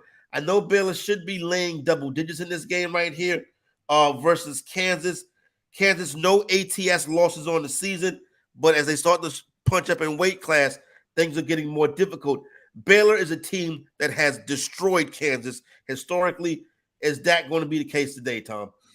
Yeah, and remember, listen, Kansas lost their starting quarterback, was a Heisman contender a couple weeks ago, and they're still playing pretty well. Again, for me, and sometimes I'm off on these, but for me, the market's still too much in love with Baylor, still not giving Kansas enough respect. I understand Baylor's dominated them in the trenches, but we talked about this earlier, Corey. Sometimes teams like Kansas are hard to look back because they've been so bad. They haven't been bad. They have been bad. One of the worst teams in college football over the last few years. Yeah, exactly. I don't think that's it's the a case different anymore. team. Yeah, it's a different team. They've upgraded their talent. I would lean taking the points with Kansas here. Up to 10.5 right now. You can get the hook with it. 10.5 painted across the board on this game right here. Up to New Jersey, Piscataway. A tough place to watch, a tough place to get to on a Saturday. I know that much for a fact. My buddy Gabe Morris, he's a Michigan Wolverine fan, and I follow him, a journey with him to see his Wolverines play Rutgers. It was interesting to say the least. It should have been a 30 for 30 on that trip alone. But today, you got the Hoosiers coming in. The Hoosiers 3-1 ATS in conference versus Rutgers out there in Piscataway today. Yeah, listen, I lean Rutgers a little bit, but as a favorite, no way. I would never do that. I just think they're going to be able to run the ball today, and that's when they're at their best. I really don't have a strong side. If you're betting this game, you're seeing something I'm not. You got more guts than I do. I can tell you that much. Triple option love going down Navy today. Annapolis, Maryland. Houston laying 3 versus Navy. Navy 4-2 ATS on the season. Is this the upset special, Tom? Yeah, I'm on Navy. I was on them against Tulsa. They're playing better. They had the back door against SMU. But their offense is playing a lot better. I mean, you look at it. I thought, listen, Navy played Air Force, and it was a 13-10 game, right? We knew it was going to be 13-10. It was just who wins, right? So, but right around there is when Navy started to turn it around a little bit because Air Force is better than them. But they played tough in that game. Since then, they played pretty well. They beat East Carolina. They beat Tulsa at home. They beat both those teams at home. They played okay against SMU on the road. Now they get a Houston team coming in. I got Navy +3, and I also have my triple option parlay today with Navy money line. I got Air Force money line. I got the Army money line. Let's go all academies all the time, baby. All right, I'm going to be doing that one as well. I'll get behind you on that right now. That money line for Navy, FanDuel is down to +125. It's interesting. PointsBet is also at plus 125. You do got BetMGM sitting at about 130, 135 on the money line for the midshipmen. Duke and Miami, forget about that. I don't care about that one. Here's one we do like. Well, I bet Duke. Oh, that's right. You do have Duke today. Yeah. You do have the Blue Devils today. You're sitting there talking about Rutgers, Indiana. And I know, right? 10 seconds with the Dukies, baby. I'm sorry. The Blue Devils, Tom. Why are you on the Blue Devils today? Probably because Miami stinks. Yeah, well, I just think they're still overvalued. Yeah. Listen, odds makers are great. They're hard to beat. I think sometimes they glob onto these teams and think they're going to turn around at some point, and they still overvalue them. That's what I think. I took Miami, took Duke plus the points. All right, and then Toledo and Buffalo is one that we've been looking at. Buffalo is one of the last two matchups. Both these teams playing well, but the Toledo is looking like a strong team right here. Toledo, Cincinnati is that money line parlay that will set off my college football day and determine how the rest of the evening and tomorrow goes. Yeah, and listen, Buffalo's, they had a lot of new faces this year on defense. They're starting to play better. They're covering games. I lean them here, but again, my fear is that Toledo is just by far the best team in the MAC. Like if this was college basketball, I'd be telling you, hey, watch out for Toledo in March, Sweet 16 sleeper, right? They don't have that opportunity in football, but they look good these last few weeks. So lean Buffalo, but if Toledo wins this game on the road pretty easily, they're not going to lose in the MAC, I don't think. Yeah, that would probably be it. So Toledo sets up pretty well. It'd be interesting to see where Toledo gets slotted during bowl season. I could see them possibly playing a game later on in bowl season. But let's get to some of the marquee matchups on the slate today. The big one is in Eugene. Game day is out there. Oregon and UCLA, Pac-12 powerhouses going down. My man Bo Nix, don't touch the stove, Corey. But I think I'm probably going to. I don't know, Tom. I don't know. I'm nervous. You know what I'm saying? Because UCLA has already taken my money once this year. I don't like giving teams my money twice in the same season. But Oregon is a 6.5, 7. Laying it at home versus Chip Kelly's crew. Go ahead and give us your thoughts on UCLA and Oregon. Yeah, we talked about this one earlier, Corey, on how it looks like it's almost like they're begging you to take UCLA, right? Like just let the money come in. Oregon's tough at home, we know that, but just something to keep in mind. UCLA has looked good against Washington and Utah. I will tell you this. Utah is surprisingly awful up front this year. USC showed us that last week, and UCLA showed us the week before. Both teams ran the ball at will against Utah. That just doesn't happen, but they're weak up front. Washington's defense is absolute garbage.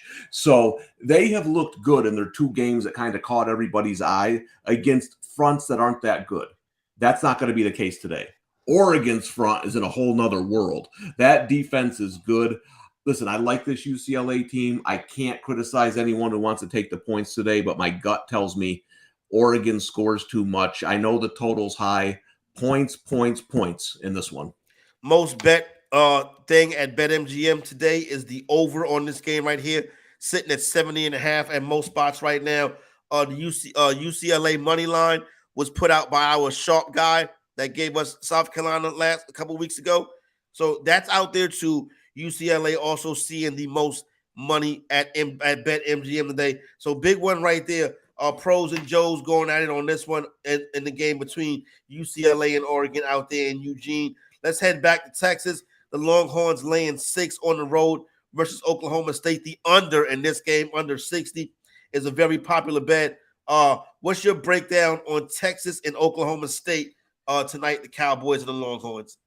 Yeah, injury issues for Oklahoma State. Spencer Sanders may or may not play, dealing with a shoulder injury. I mean, not a lot of college coaches give injury information, but Gundy is at the top of the list. You don't get anything out of him. I mean, one of his players could be 10 seconds away from death, and he would have him questionable. So you don't know anything about Spencer Sanders.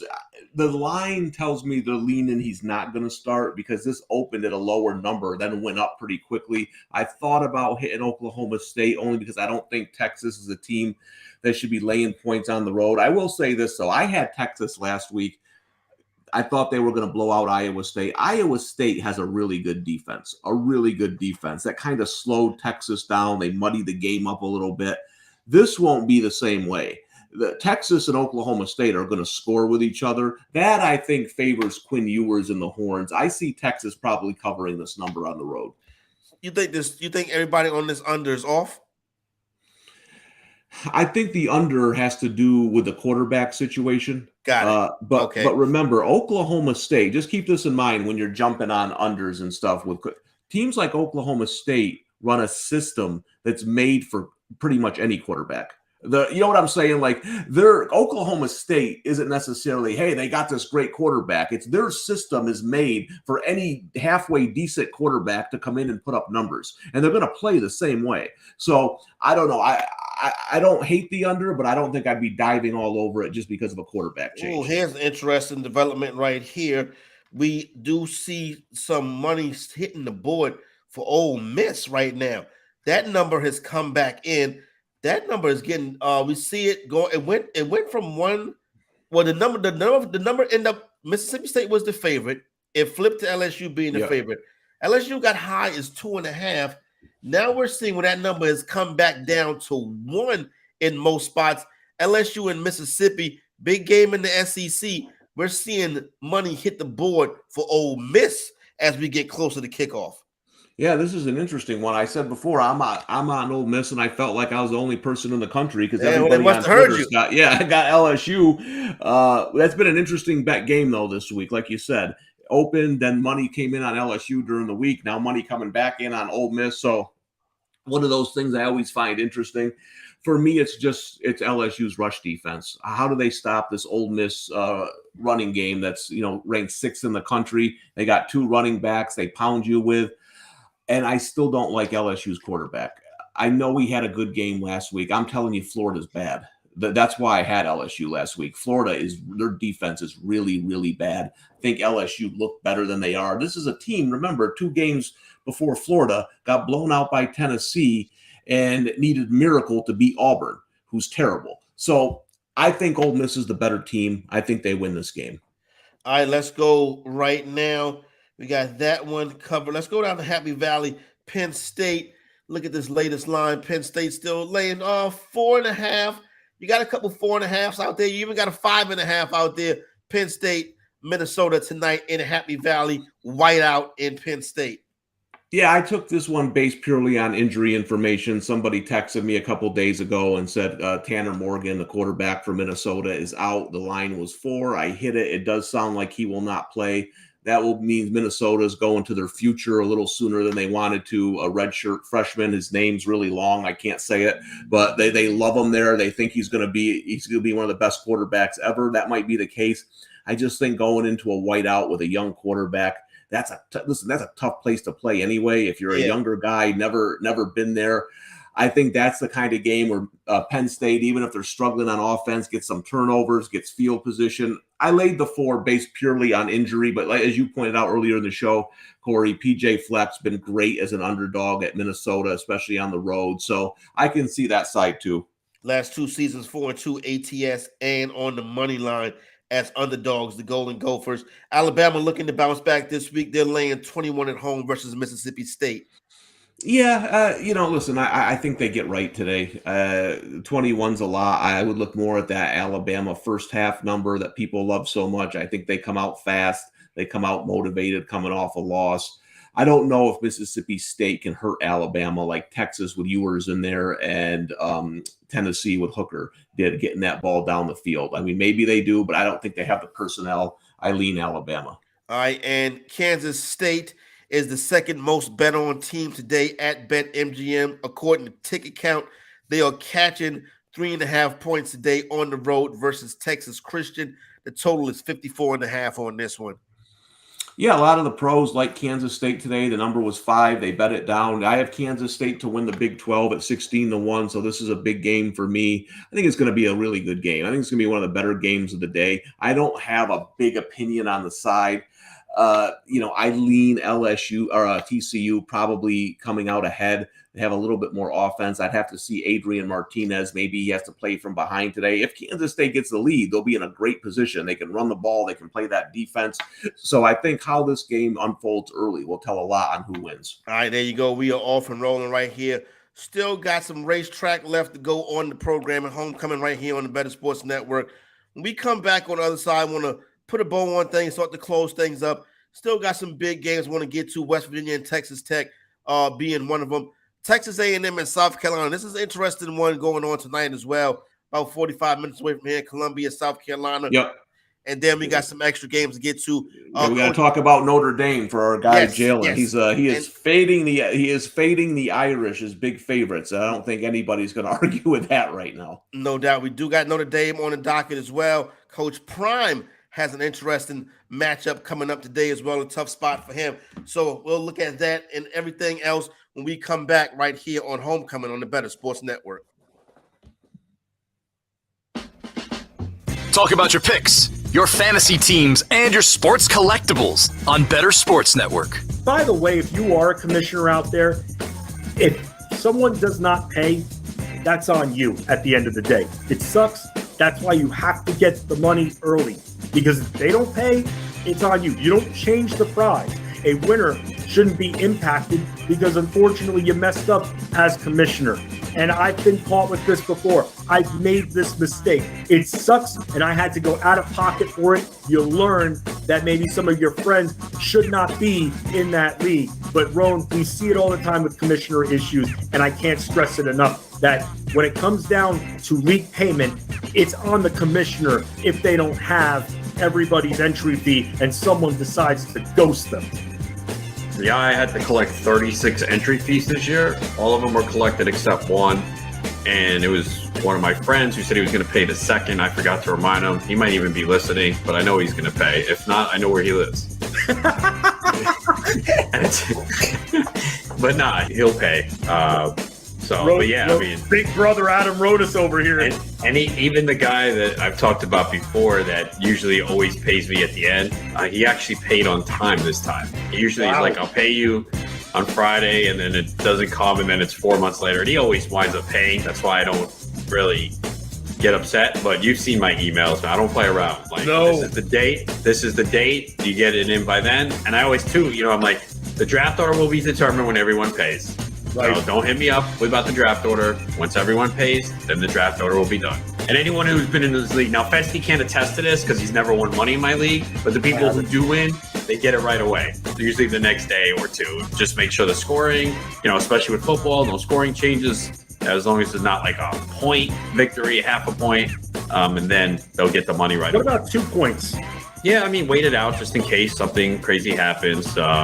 I guess I don't wait till Thursday when the official scoring happens. Yeah, man. I mean, a championship that I was in years ago got reversed, and I ended up winning on a Thursday stat correction. Yeah, that kind of sucks. You hope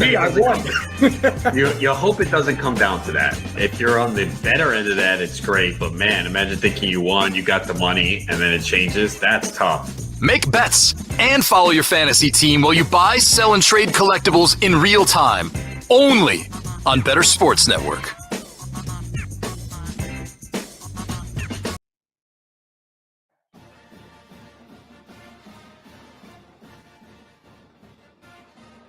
Homecoming.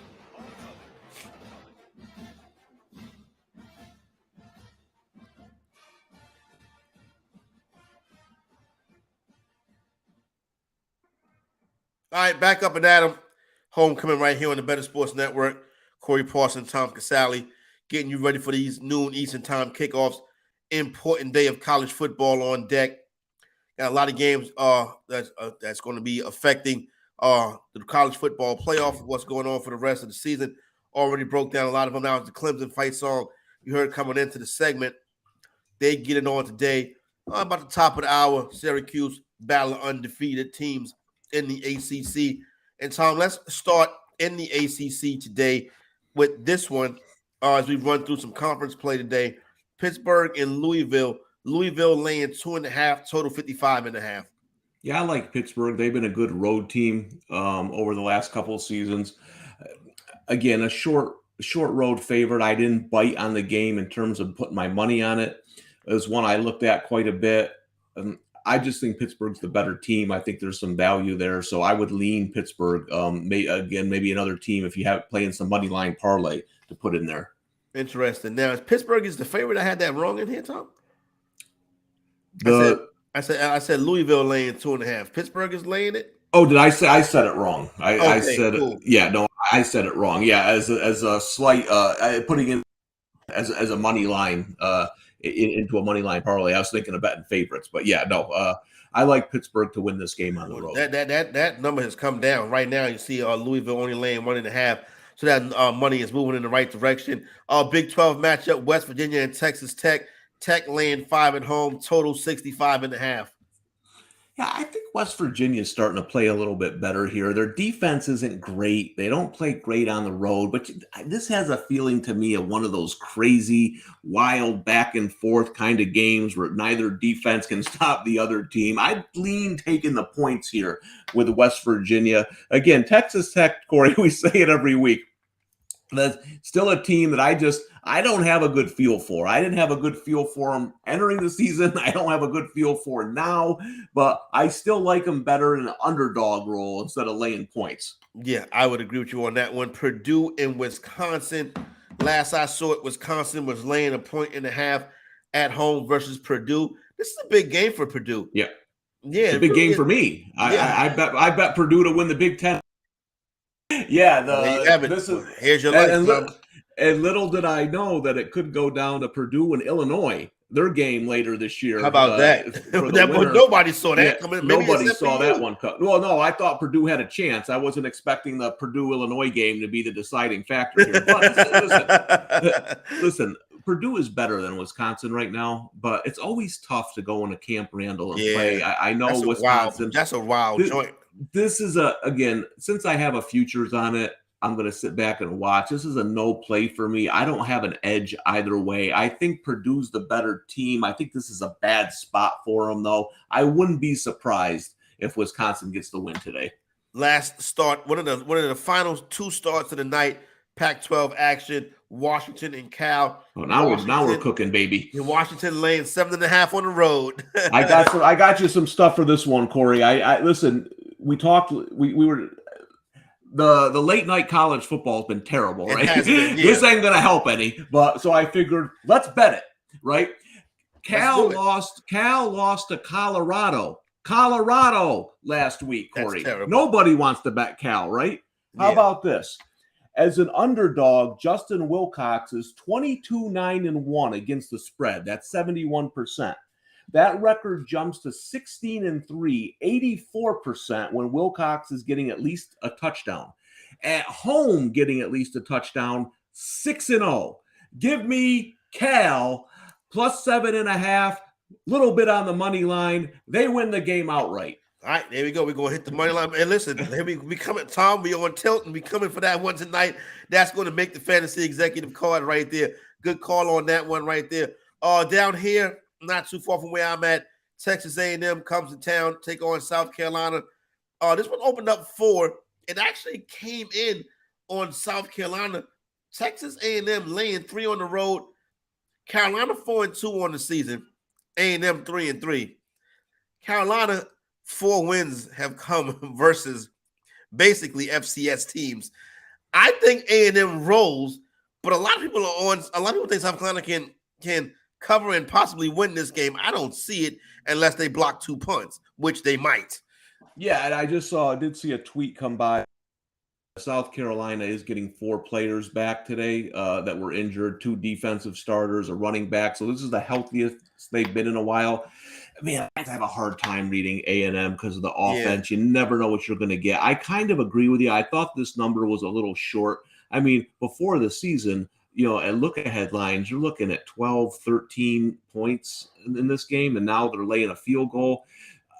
I lean Texas A&M, but again, the short road favorite. I can understand why people are on, like the smart guys are on South Carolina today. This is a good spot for them, and Texas A&M probably still is a little bit overvalued in the market. I will say this, A&M has dominated this series recently.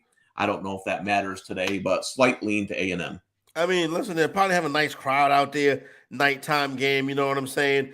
The co-eds, everybody be all happy and have a couple little bit a drink in them, you know what I'm saying? Looking forward for a good time and stuff like that. But when I look, like, okay, so the wins, I cannot get this thing to work with me today. I know the wins. South Carolina State, they beat Kentucky without the quarterback. Yep. They beat South Carolina State. They beat Charlotte, and then they Georgia beat State. Yeah, Georgia exactly. State, And Georgia who's State struggling, and they beat them by they had the Iowa offense that week. They scored every way they could except offensively. Yeah, exactly. That was the kick blocks. That's the they blocked the kicks. Yep. Yeah. So interesting right there with the I'm about to say not the Tar Heels, with the Gamecocks. So that's how I look at that one right there. Let's hop over some group of 5 matchups, Tom. I gotta find my place. My goodness. Some group of 5 matchups on the day. The big one is Boise State and Air Force. How about that? Let's you break that down while I find where I'm supposed to be. Air Force, a 2.5-point home favorite versus Boise State. This is a 7 p.m. Eastern time start. This is a pretty big game right here. Yeah, I'm really invested in this one because one of my big bets was Air Force to win the Mountain West Conference, and they stumbled twice on the road now against Utah State and Wyoming, games they were big favorites against. So I need them to play perfect the rest of the way. I also took them -1 here on the early line last week at DraftKings. Bottom line is this: Air Force is a completely different team at home. They're a completely different team. They don't lose at home. Now, Boise State, Hank Bachmeier, who was there 72 years, left the program a couple weeks ago. They're playing better. They've won 2 games, but they're against bad teams, right? Now they go on the road. They play a good Air Force team. I will say this. Air Force has defended the option well. Boise State has defended the option well in recent years against Air Force, so that's a plus. I just think this Air Force team is better. I think they're playing at home. I think they do enough. And Air Force's defense, I think, wins this game against Boise State, who still has question marks offensively. So I'm on Air Force today. I also have them in my triple option parlay. So I'm all over the Falcons today. Let's run that option, baby, that quarterback counter. Let's get it done. All right, let's go. Let's go Air Force Falcons. We riding with you today. Let's head up to the American. UCF in East Carolina. UCF laying the 5 on the road versus the Pirates. Yeah, I mean, East Carolina had that crazy win against Memphis last week. UCF, I think, is a little bit overvalued on the road because they scored 70 on Temple. They pounded the Owls. I would lean taking the home dog here. Home dog, East Carolina. East Carolina's been pretty good to us this year, so I don't have a problem with that. North Texas and University of Texas, San Antonio. Texas, San Antonio laying 10. This might be the highest total on the board today, something like 72.5. Yeah, when you mentioned the game, I was just about, my first comment was going to be, what's the total? 81? Because you want points, man. This is a game. This is one of these. Listen, North Texas, I thought would be a good team this year. They were really young last year. I mean, I think I sent a tweet out last October that nobody cared about watch out for North Texas next year. And they've played pretty well. This, I think they score, Roadrunners score more. I don't know how many stops they get in this game. I would lean Texas, San Antonio covering the 10. Total up to 73 on this one right here. And the North Texas thing is so crazy to me that they named like this, like before Joe Green got there. What was they called? Aren't they the Eagles too? I think they're the Eagles too. Everyone calls them the Mean Green. Listen, when Mean Joe Green goes to your school, you can name it anything. I mean, if you want to name it after Mean Joe, you can do anything you want. That's fine with me. Yeah, for real. Mean Joe would last about 4 seconds in the NFL today. Oh my goodness. You know, it's funny you mentioned that. I posted this on Instagram this week. The opening for CBS pregame show. What was the legendary CBS pregame show? Inside the NFL. The NFL Today. Yeah, the NFL Today. Excuse me. The NFL Today, right?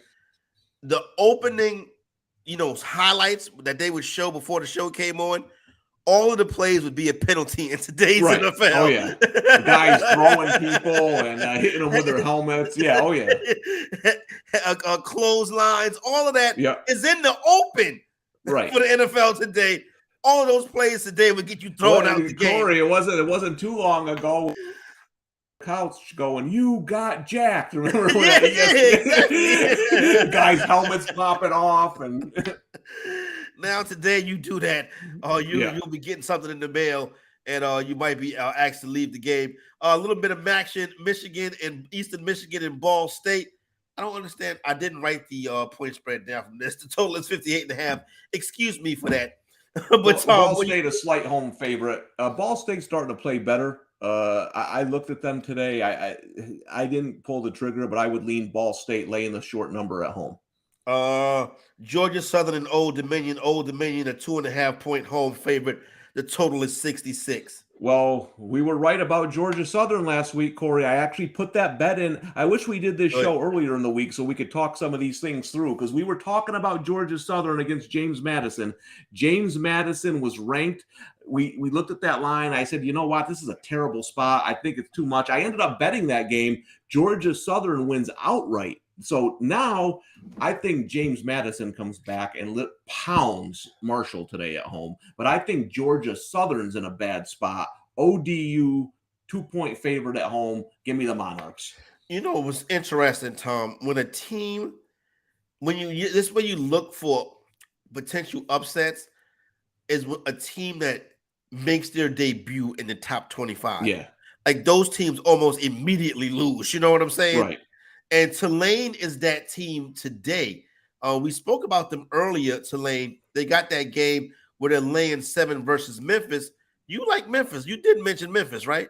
No, Tulane. No, The like coach, Tulane. Yeah, the coach for Memphis. That's right. Has been Memphis terrible. is an idiot. Terrible on the road. They've lost 2 tight That's games. right, I don't know how they'll respond today.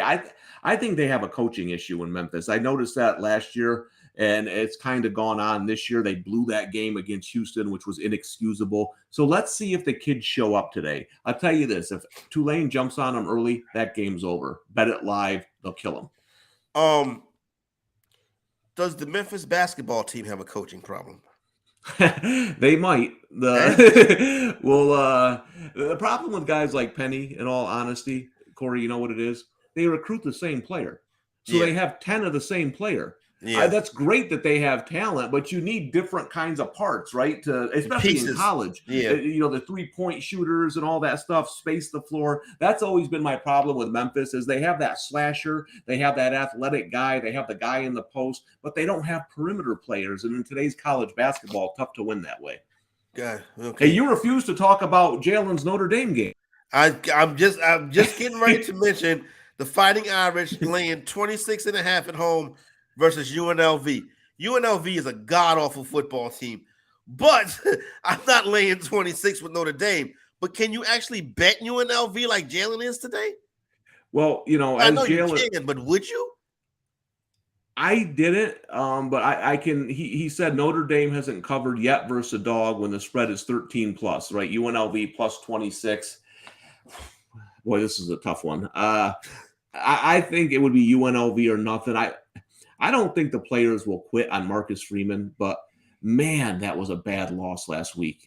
You thought maybe, okay, every time they lost, the loss gets worse. But you thought maybe, okay, they're starting to turn the corner a little bit after that North Carolina win. Then they go home, they lose to Stanford.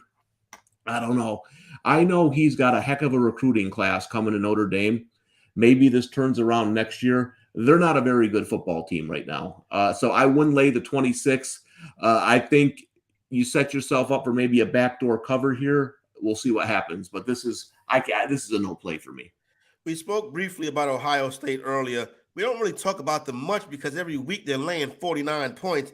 Once again, this week, Ohio State laying 30 versus Iowa. And nobody's going to really take Iowa. It's just a matter of do you have the guts to lay the 30 with Ohio State? Yeah, and it really, to me, is you always have to remember something. These are college kids, right? Do they have a game where they don't really show up? Because the thing about Iowa is they stink, but they're going to come. They're going to play hard. So the only way Ohio State has any issues is if the kids just flat out weren't really at practice this week. Yeah. Show up, don't care, and then you look up and we're down 10-0. That's the only shot Iowa has. If Ohio State shows up even mildly interested in this game, Iowa should throw a parade if they score 10 points. And I mean a parade. Yeah, right down Main Street in Iowa. Northwestern and Maryland. Terps laying 14 at home. Is this Terps team any good?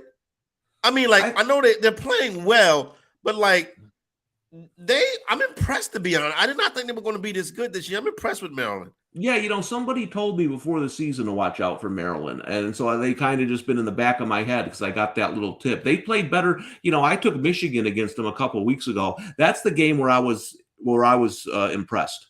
Their defense matched up against Michigan much better than Penn State's defense. And that's where they've really improved, is on the defensive side of the ball. Teams like Michigan typically run right over them. Now, Michigan did run the ball, but I'm just saying they stayed in the game, gave themselves a shot late. Listen, Northwestern's terrible. I've taken them a couple times this year, and I'm thinking to myself, good God almighty, what have I done?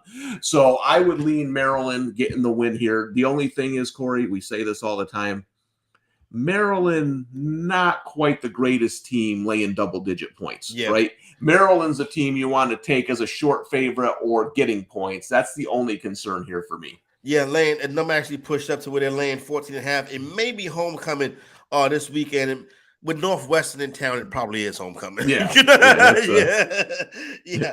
I thought I saw that on social media. You know what I'm saying? So San Diego State and Nevada, another one that we can get in on. San Diego State laying 7 on the road. What do you think about this one, Tom? I know you're not going to go with Nevada, are you?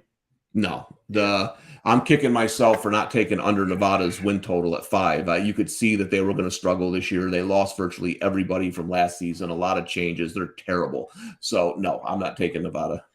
All right, so there we go right there. Ran the board, got everything covered. FCS wise, Jackson State and Campbell today.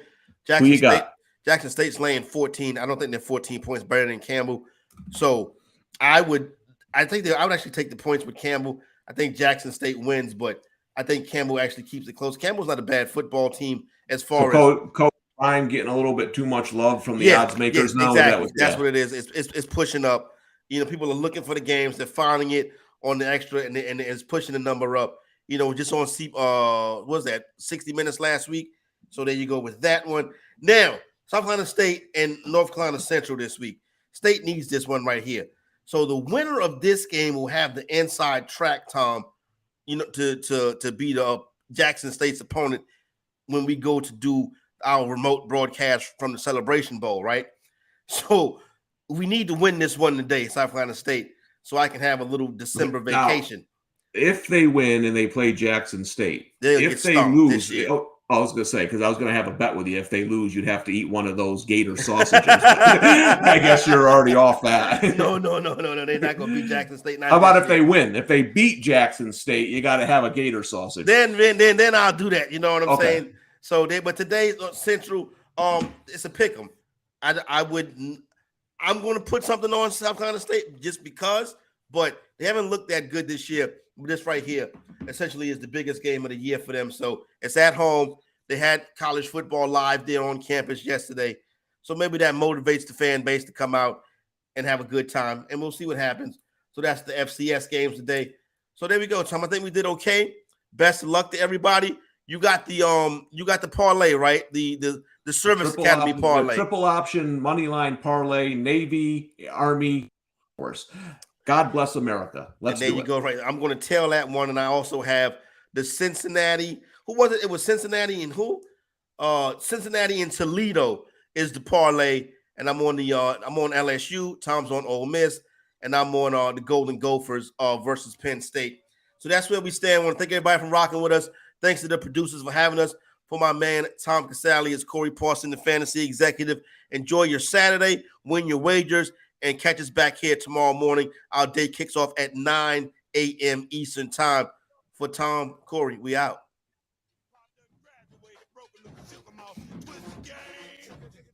Train coming full speed and not stopping this. Everybody happy.